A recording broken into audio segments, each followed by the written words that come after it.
In this video, I'll take you through the steps on how to replace the front sway bar on the MK8 Volkswagen GTI. I'll go through the tools you need and the hardware to replace. I'll also explain what options you have to align the subframe. This video will apply to any vehicle with the MQB chassis, including the Mark 7 Golfs. So you can use this video as a general guide if you don't have a MK8 GTI. These are the tools and parts you'll need to replace the front sway bar. We'll need some basic hand tools, starting off with sockets.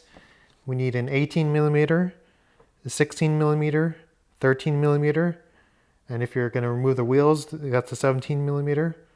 We'll also need a socket extension, and 18mm isn't a common size, so check to see if you have one first. I'll put links to the tools and part numbers in the description. We'll also need a ratchet and a torque wrench.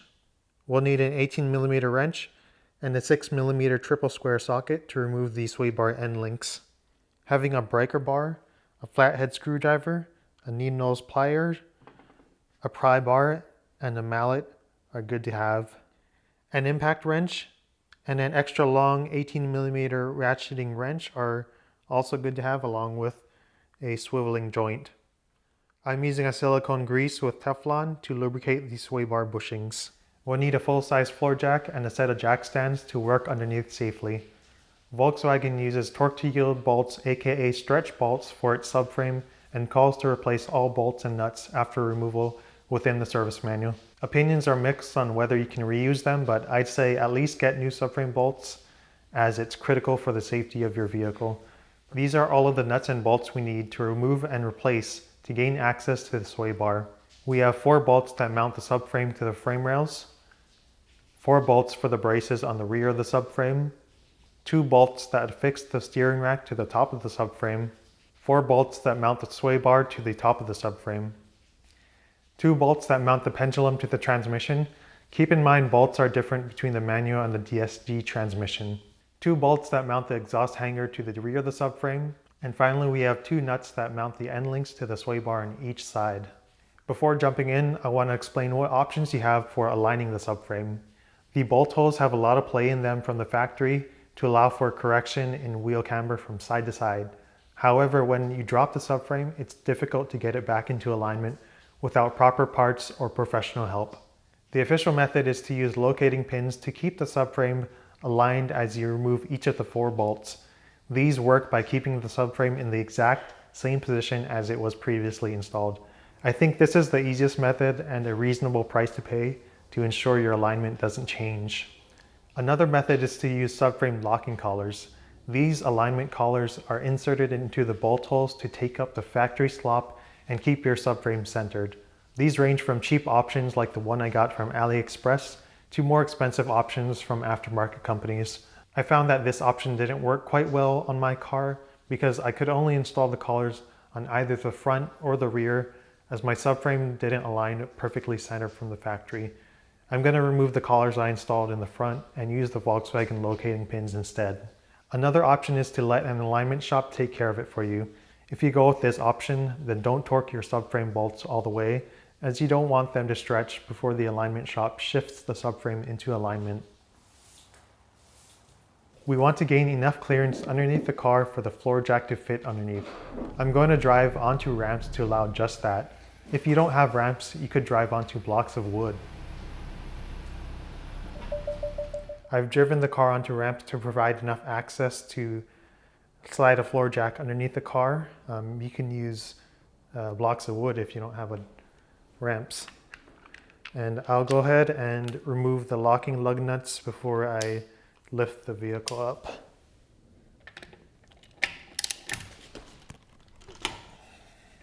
Slide a floor jack under the front edge of the subframe, and you want it to be centered on the subframe.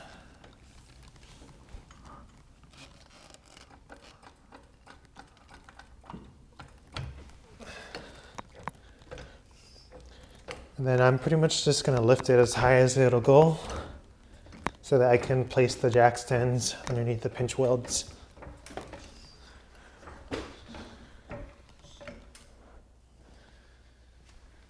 Okay, I'll take these ramps out of the way.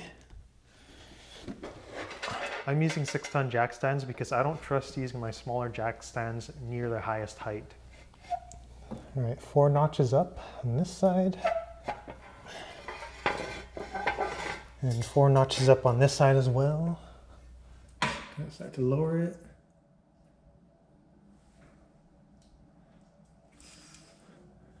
All right, looks good.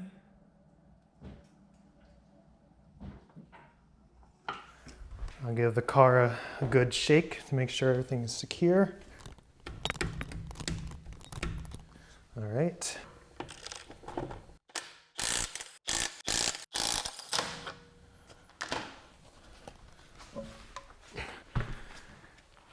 Then I'll place it underneath the frame rails for additional safety. Remove the steering rack wire clip from the top of the subframe. I use some screwdriver.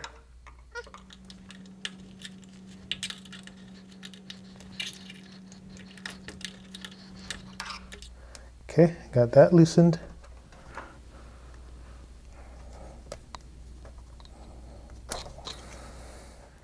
Then we can remove the steering rack wiring connector.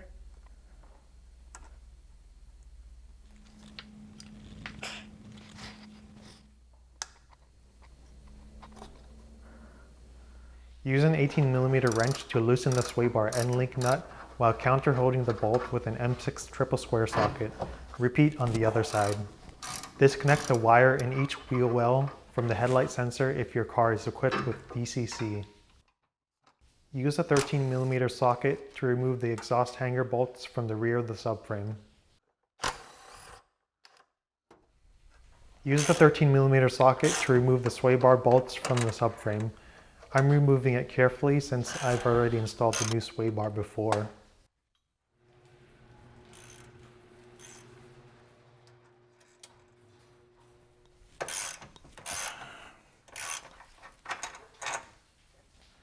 For those with an automatic transmission, use an 18mm socket to remove the front 2 bolts that secure the pendulum mount to the transmission. For those with a manual transmission, use a 16mm socket.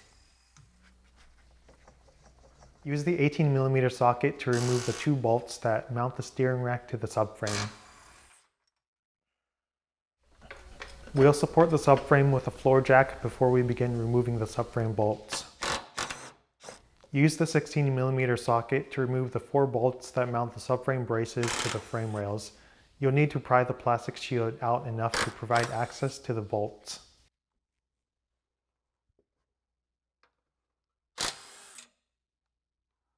Use the 18mm socket to remove one of the subframe bolts on the rear and place the subframe brace aside. This is where I'll use the subframe locating pins I mentioned earlier. Insert a pin by hand and torque to 20 Nm with a 5mm hex socket. Repeat on the other side.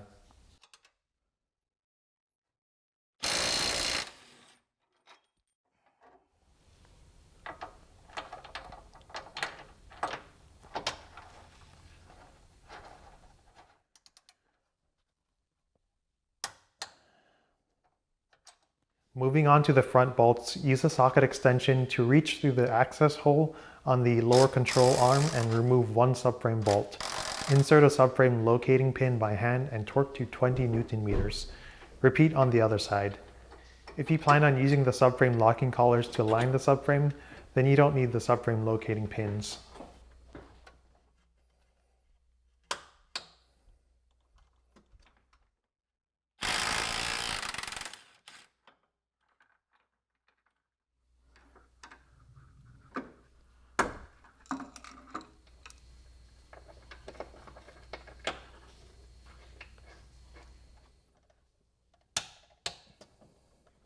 Slowly lower the subframe a few inches. When I first dropped my subframe, the steering rack was really stuck on the driver's side. I used a mallet to pound underneath where the steering rack is mounted to the subframe and it helped free it up. And then I also got some kind of pry bar to get between the subframe and the steering rack to help loosen it up.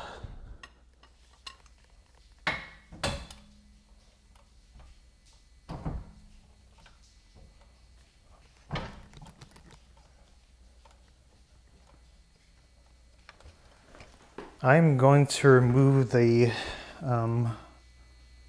wiring harness that's connected to the driver's side top of the subframe.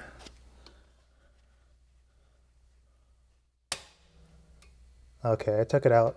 I just broke the clip, but that's okay. I'm just gonna replace it. So before I drop it all the way, I will take this wire coming from the steering rack and get it around the sway bar so that it doesn't drop with the subframe. Drop the floor jack some more.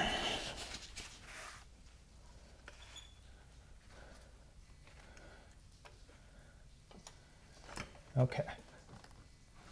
I'm going to use a jack stand to support the rear of the subframe.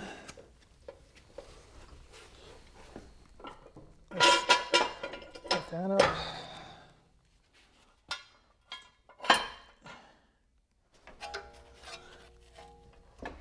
I'm going to lift this up.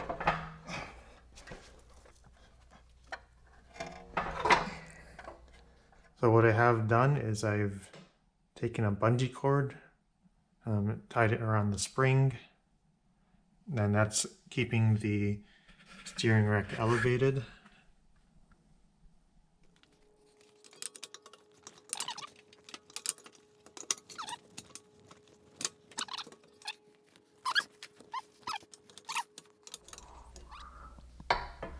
And there we go. All right. So you'll want to follow the manufacturer of the sway bar on how to install the sway bar hardware, but generally you want to press these brackets onto the sway bar bushings. I'll take a little bit of the silicone grease and just put a small dab. Just a little goes a long way. And get that lubricated.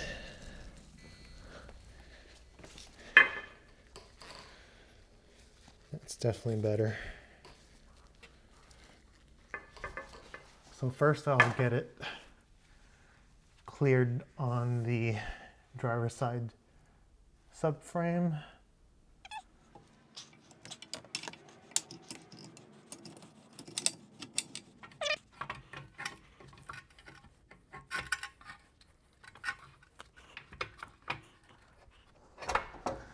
There we go.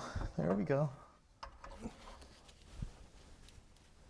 So I'll go ahead and take a bracket and get that under there into place. I'll install a nut on each side. Then I will take a new sway bar bolt and get those hand tightened. I'm going to go in from underneath and make these aligned.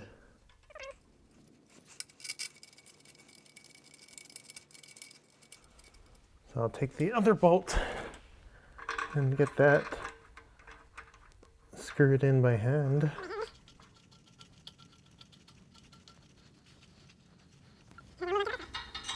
I'll get it lined up.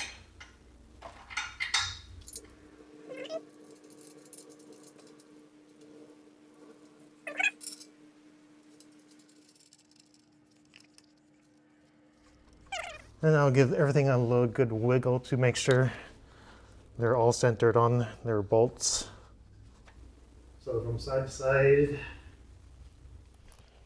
And then what I'll do is I'll take the 13mm socket and ratchet and start getting these snugged. So I'm going to make sure to tighten these down evenly. And do the same on the other side. So if installed correctly, the sway bar should be facing the front of the car with the ends angled upwards. And then the spacing should be even on each side. So before we start lifting the sway bar back up, I'm gonna get the wire wrapped back around the sway bar underneath.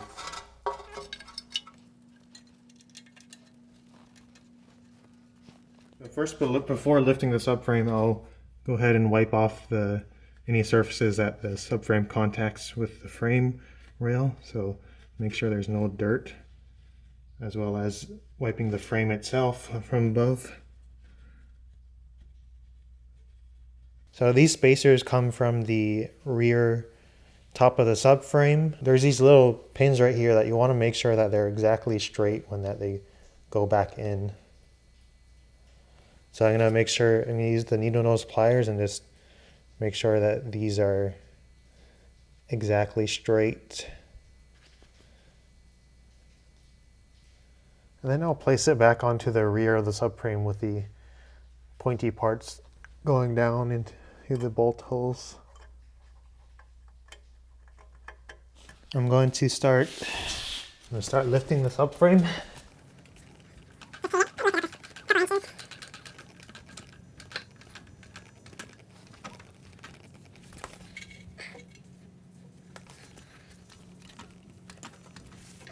And keep the steering rack from touching the sway bar.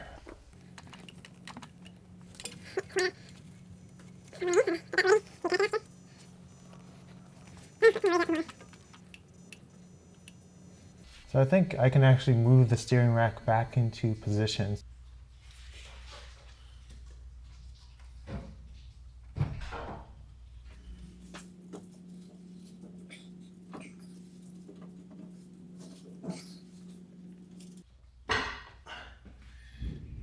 Okay, that's lined up. I'm going to lift the subframe up a little bit.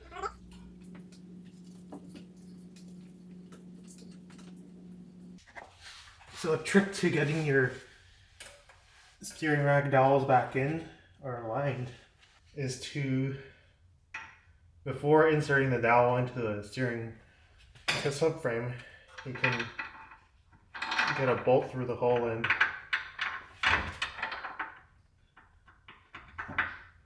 then just start lifting it over and threading it in by hand. Now I have the bolt threaded in and it's going in fairly smoothly, so it's not going to be binding up.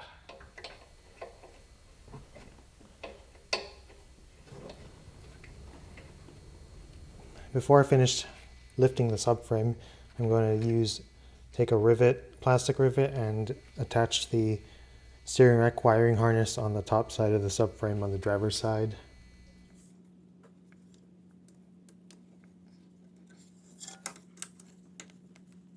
So with how the vehicle is jacked up, the subframe is wanting to kind of angle backwards, so I need to pull the subframe forward so that it aligns with the locating pins. What I'm going to do is attach a ratchet strap to the subframe from the Pendulum mount,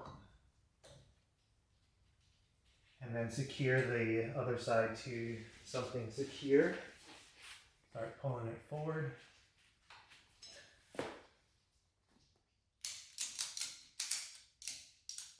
And start ratcheting it. Oop. So one thing I just realized is the subframe's being bound up by the exhaust hanger, so I'm gonna get that back up around. Okay. So now the subframe won't be bound up by that. So I'm gonna continue pulling the subframe a little bit more.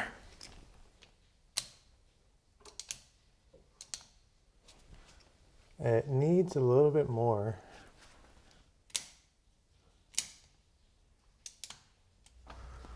So far, so good.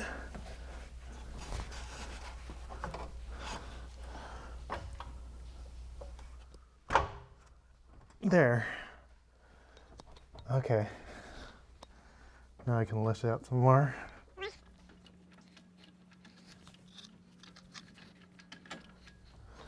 Okay, I can release the strap now.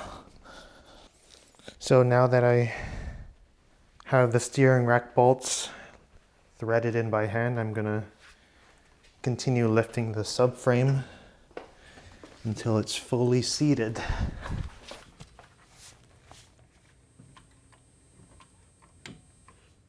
So it's binding up, so I'm just gonna lower it slightly, give it a good shake, and check to see where it's binding up.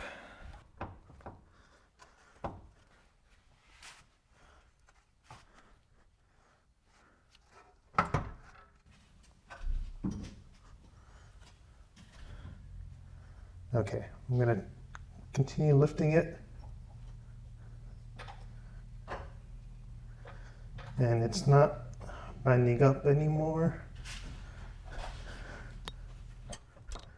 Before I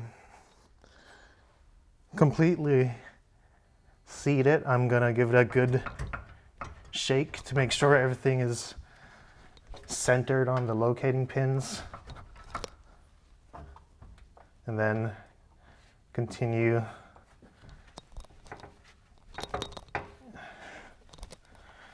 lifting it until it's fully seated. I'm going to remove the locating pins and then start installing the new subframe bolts.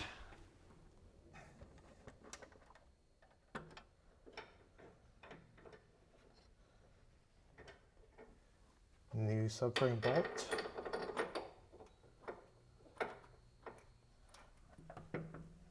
Then I'll just tighten this down snug with the ratchet. Not torquing it down yet, I'll do that after I get all the bolts in. After installing the first subframe bolt, I'm gonna go diagonally and remove the second locating pin.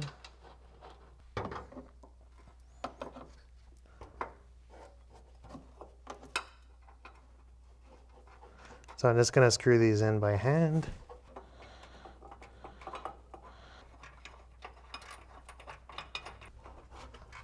I'll get the brace bolts in most of the way by hand to make sure that the brace is going to be centered.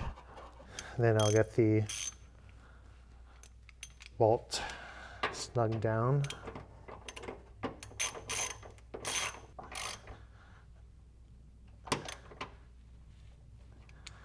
I'm removing the next locating pin.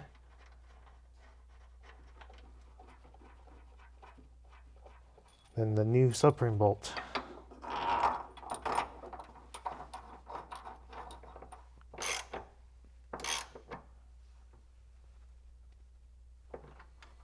So now for the final locating pin, remove that.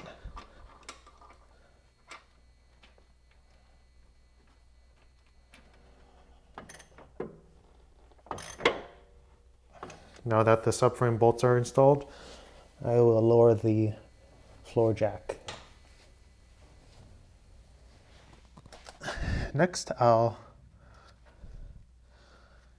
install the clip on the upper oil pan. Just slide that on.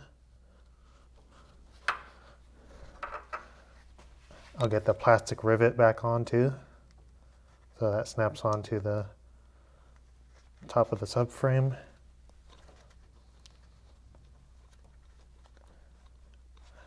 Then I'll get the connector back in place and with the locking pin pushed in.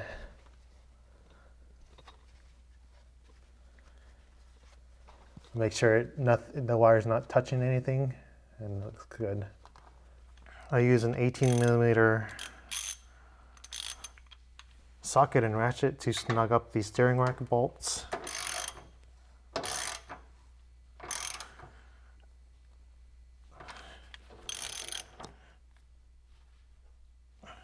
Also, while I'm here, I'll get the exhaust hanger bolts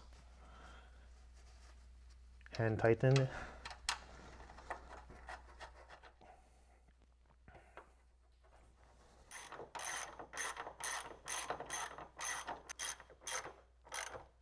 I'll also snug the brace bolts with a 16mm.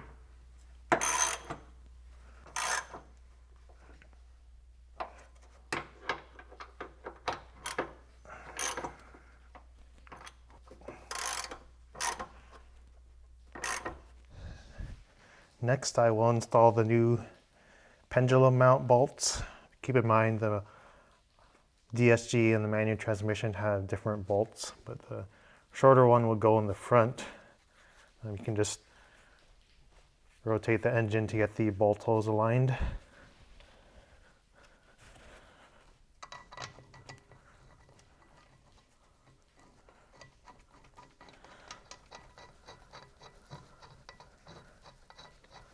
And then I'll get that snug down with an 18mm for DSG or 16 for manual.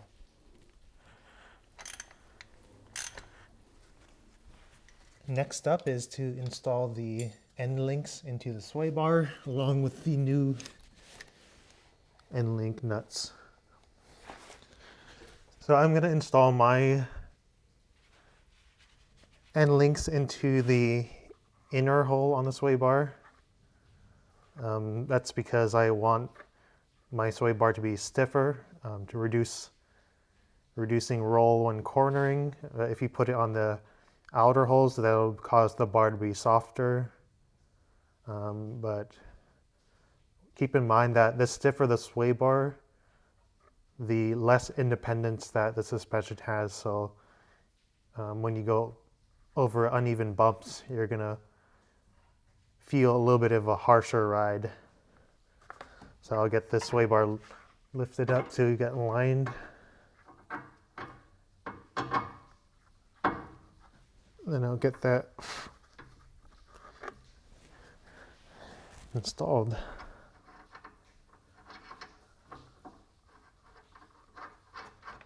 So this is supposed to be torqued down to 665 Newton meters, but I don't have an adapter for my torque wrench, so I'm just gonna tighten it by hand.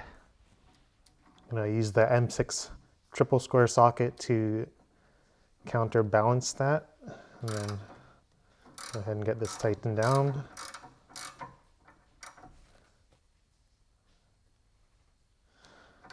And then I'll use the other end to do the final tightening.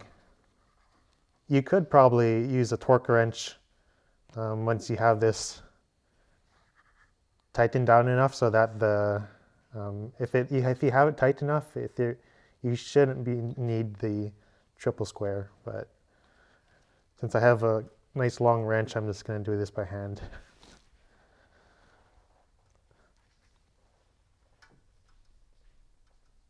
Okay, it's pretty tight. Now for the other side, get this on the inner hole, hand thread the nut.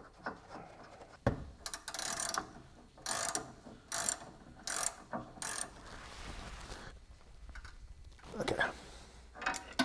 So the subframe bolts get torqued to 70 Newton meters plus 180 degrees following a diagonal pattern. However, before I completely torque my bolts, I want to check my camber. So I'm just going to torque it down to 70 Newton meters and check the camber and then torque it down completely after.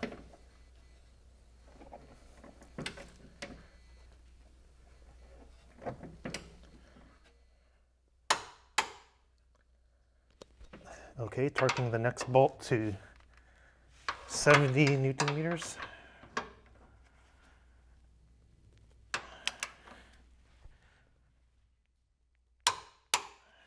Then on to the next one.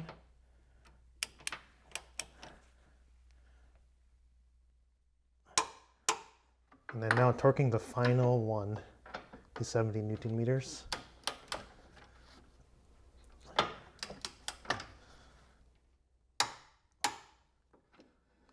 So the subframe brace bolts can be torqued to 50 Newton meters plus 90 degrees, but same as before, I'm going to torque them completely afterwards after I check the camber.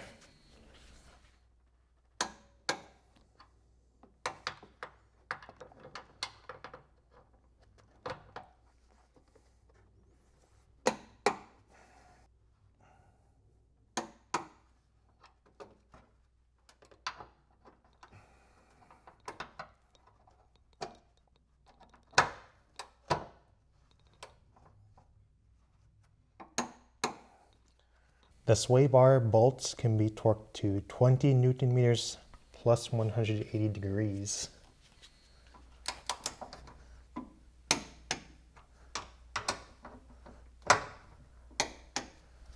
And then let's do 180 degrees.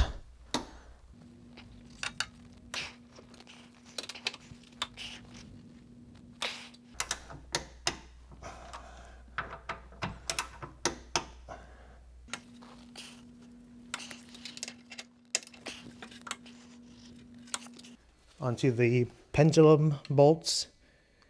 For the automatic transmission, it'll be 60 Newton meters plus 90 degrees, and then for a manual, it'll be 50 Newton meters plus 90 degrees. I think I'm gonna have a hard time doing 90 degrees. Let's try it like this. Let's get this one tightened. Try to do 90 degrees again. So the steering rack bolts will be 70 Newton meters plus 90 degrees.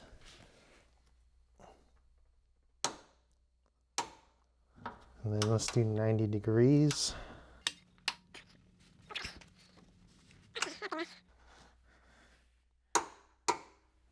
And then 90 degrees.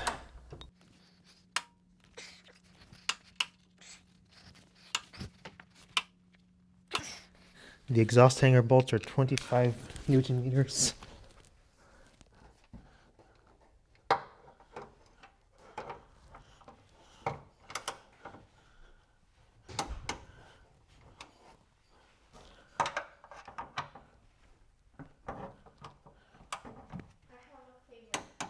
Now that I've got all the bolts torqued down, besides the subframe ones, I'm gonna put on my wheels and drive back down the ramp so that I can measure the camber. And then after that, I'll complete the torquing of the subframe bolts.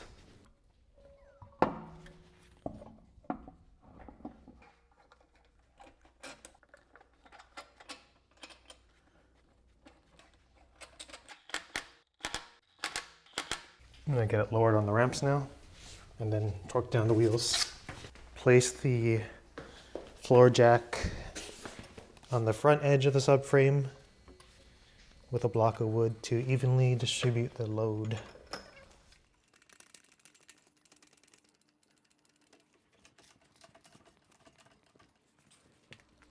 Remove the jacks.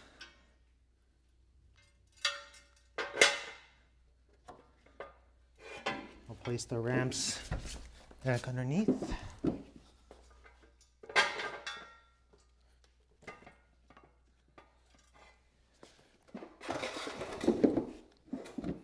Slowly lower the jack. I'll go ahead and torque down the wheels.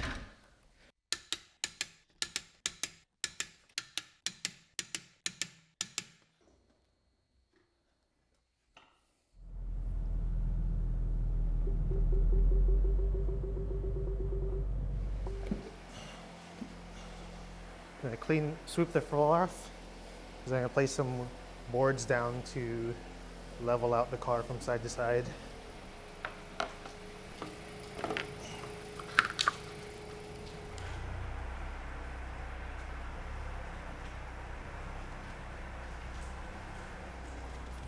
I'm using a wheel alignment tool and an angle gauge to measure the camber.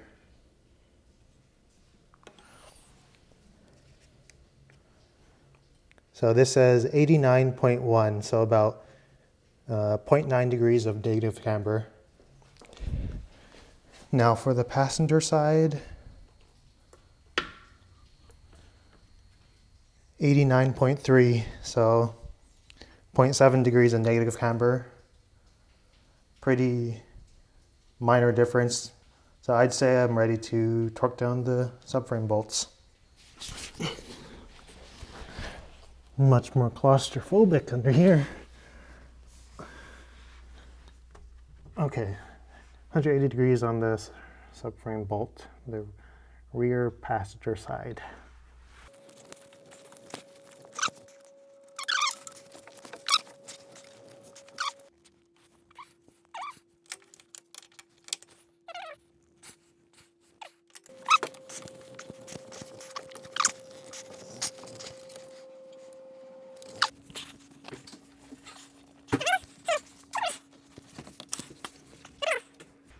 All right, now the brace bolts need 90 degrees. That'll be a 16 millimeter.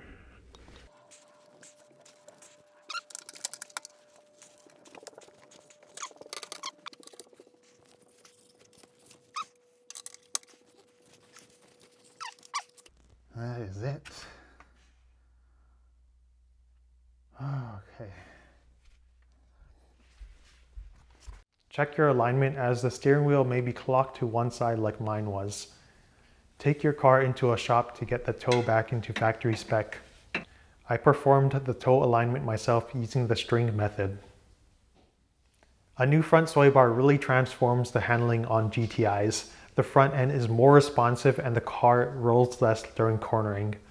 Oh hey, it's been 8 months since I originally recorded the video, and I since then replaced the front sway bar with an even thicker sway bar, and I've been procrastinating on creating this video.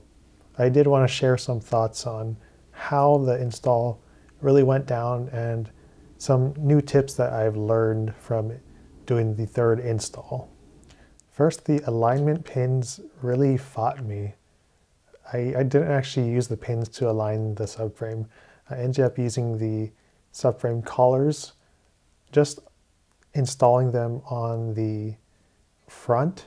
After installing the collars on the front on just the bolt side and tightening down the back or the rear, then I took out the collars on the bolt side and then reinstalled the bolts and tightened them down so that it was perfectly centered from side to side. I think the issue for me with the locking pins is that I was reusing the spacer for the rear of the subframe, and that ended up getting caught on the locking pins. So they were staying inside of staying with the pin when I removed the subframe. So then I had to remove the locking pin and then remove the spacer. And now it wasn't going to get aligned. So I think in the future, I would probably replace the spacer so that I wouldn't have that issue. So how hard is the install really? I think if you've done suspension work, oil changes, just like basic maintenance, things like that, I think you should be able to do this. It's a bit difficult. It takes a lot of time, but you can get through it. If after watching this video you feel like this is still too daunting, that's fine. I mean, it is kind of daunting to drop the subframe of your car, but if you watch the video and you feel comfortable moving forward, I think you should do it then. So on the third time around, I'm gonna share some tips on how I improved the method to say. So first of all, I secured the steering rack before I even dropped the subframe. I think the best places to secure it is by the tie rods. So use a bungee cord from the tie rods onto the springs, and I think that's a pretty good way to secure it so that once you drop the subframe, the steering rack isn't going to drop with it. I think the best way to disconnect the steering rack from the subframe is to drop the subframe and the steering rack just like an inch or two, just a little bit. Screw your steering rack bolt back in maybe halfway, and then just pound that bolt up so that it disconnects the steering rack from the subframe. I think that's the easiest way. What I did before thinking of that is I used a block of wood directly on the steering rack and just used a mallet to slightly tap it out. So I think those two ways work pretty well. Another thing I did for the third install is that I didn't actually drop the subframe that much. I just dropped it enough that I was able to remove the front sway bar, but I didn't drop it enough to break the wiring harness that's on the top of the driver's side of the subframe. So I used jack stands on that driver's side, on the front and the rear of the subframe. Used that as sort of a hinge, and then I pulled the passenger side down so that I could remove the sway bar by lifting it over the front so that it would clear it out of the way. And then from the driver's side, I was able to just directly pull it out. So just to share some of my experience with the sway bar, I have the 28 millimeter H&R sway bar. And the reason I did it is because I like to autocross with the SCCA street class, G stock or G street class. And I think it's a absolutely huge upgrade. Rather than doing the rear sway bar, which is what I had before, doing the front sway bar instead really tightens the body roll down so that I'm not getting a bunch of body roll.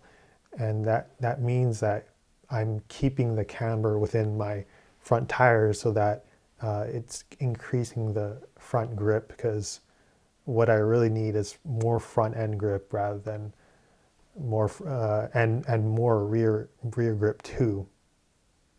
So it actually increases the grip on both sides, which is kind of counterintuitive. You would think that putting a stiffer sway bar on the front would make more understeer, but in this case the handling is actually quite neutral. It increases the grip in the front. It also increases the grip in the rear because I removed the thicker rear sway bar, put the stock one back on, and now the rear has less opportunity to lift up. Lifting up the wheel when cornering, that's reducing your grip in the rear. I actually want to increase the grip on the rear because I don't want it to be so oversteery. It was rotating so much before, but now I can have better control of the car, and I can actually still get the rear end to slide a bit, even with the thicker front sway bar. So it really works out, I think. If you found this video helpful, please like and subscribe, as it'll really help my new channel. I hope to see you later with more GTI content.